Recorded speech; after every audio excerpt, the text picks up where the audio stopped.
Hello, my name is Brittany Ray. I am a freshman at the University of Arizona, and today I will be talking to you about the debate between church and science on evolution.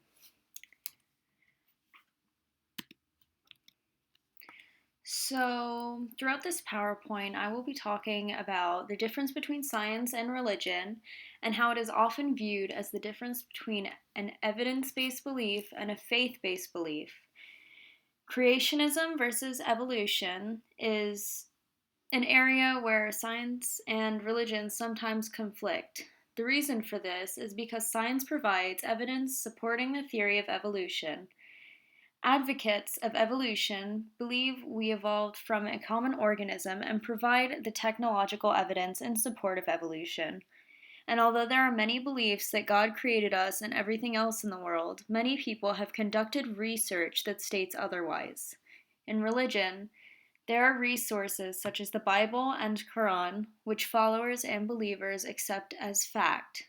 In this paper, I will discuss perspectives of two major monotheistic religions, Christianity and Islam, and attempt to contrast or reconcile beliefs of evolution with the scientific evidence of evolution.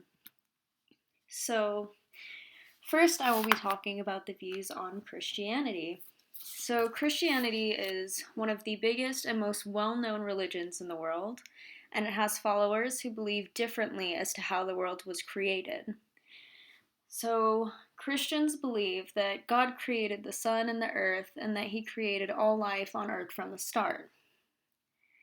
And the followers of the Christian faith do not see science as a valid resource for evolution because it cannot be tested or repeated again in a laboratory or anywhere else for that matter.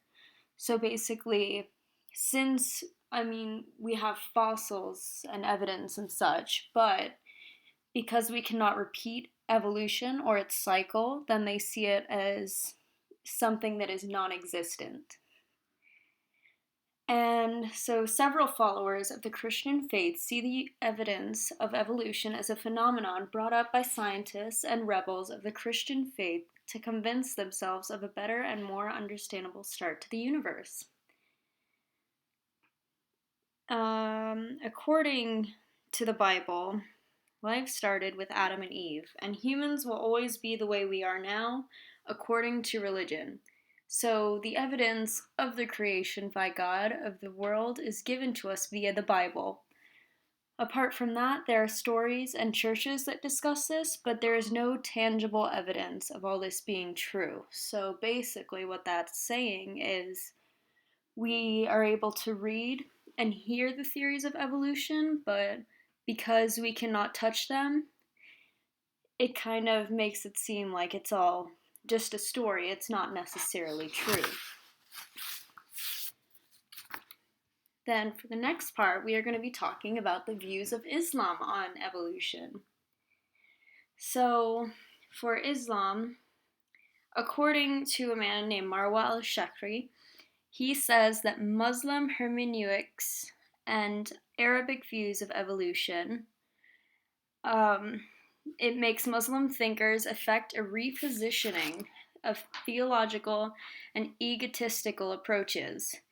So, by this, al-Shakri is saying that their religious beliefs have influenced their logic on evolution and made them put up a cold front towards any sort of belief that science is or was involved. So, his quote is pretty much saying that because of their strong faith, if any form of science is brought up, in contrast to what God has already said in the Quran, then it's not going to be accepted. So, members of the Muslim religion refuse to let science interfere with their beliefs, which is pretty much what Marwa al-Shakri said. So, what a good example I found was a guy at a Syrian college. He was a pupil by the name of Shibili Shumail. He was writing articles on his description of evolution, and by doing so, he caught Al Jazeera's attention. In Shumail's journals, He wrote as a dialogue between an evolutionary materialist and a Muslim. By doing so, Al Jazeera and many other Muslims thought that Darwin's theory was nothing new. The members of the Muslim religion refused to let science interfere with their beliefs. So, the members of the Muslim religion also believed that the world was created by God and only God. So, even though Shumail brought up this theory and said that this was a possibility and gave an example by having an evolutionary materialist talking to a Muslim, they still opposed the theory, saying that the world was created by God and only God. For the next part, it's just a summary of pretty much all religions, and although there are many differences between certain religions, such as Muslim, Christianity, and Judaism, they all believe in one God. So most religions have a more or less similar opinion as to how evolution happened and how God is our creator. But because they all believe in one God, just with different terms, it allows for no violence on different opinions of the topic of evolution, because they all perceive the creation of the universe in the same way. And by believing in one God but referring to him in different terms, it allows for little controversy between different religious groups. So, from the scientific perspective, evolution is a belief that all organisms evolved from a last universal ancestor.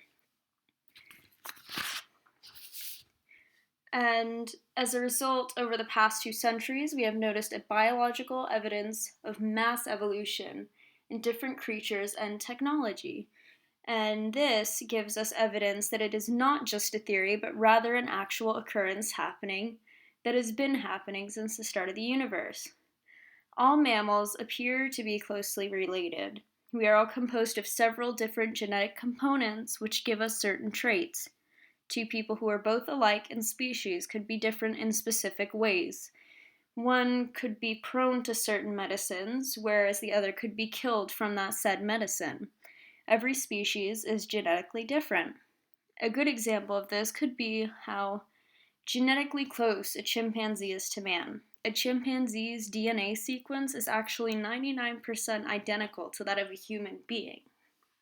So, due to the majority of evidence given from scientific researchers, more people have switched their beliefs on evolution from a religious point of view into a more scientific point of view. So, which do I think is more reasonable?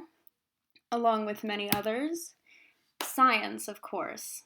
I find it extremely hard to believe that supernatural being spontaneously created the world we live in today. Saying evolution did not occur is despicable.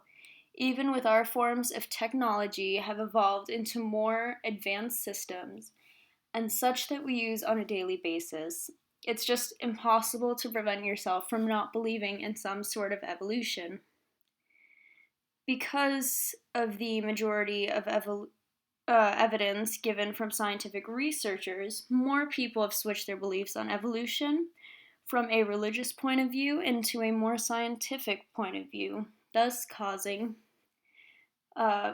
further theories such as the Big Bang Theory and different DNA compositions. If it wasn't for these theories, then we wouldn't have the majority of the technology that we have today.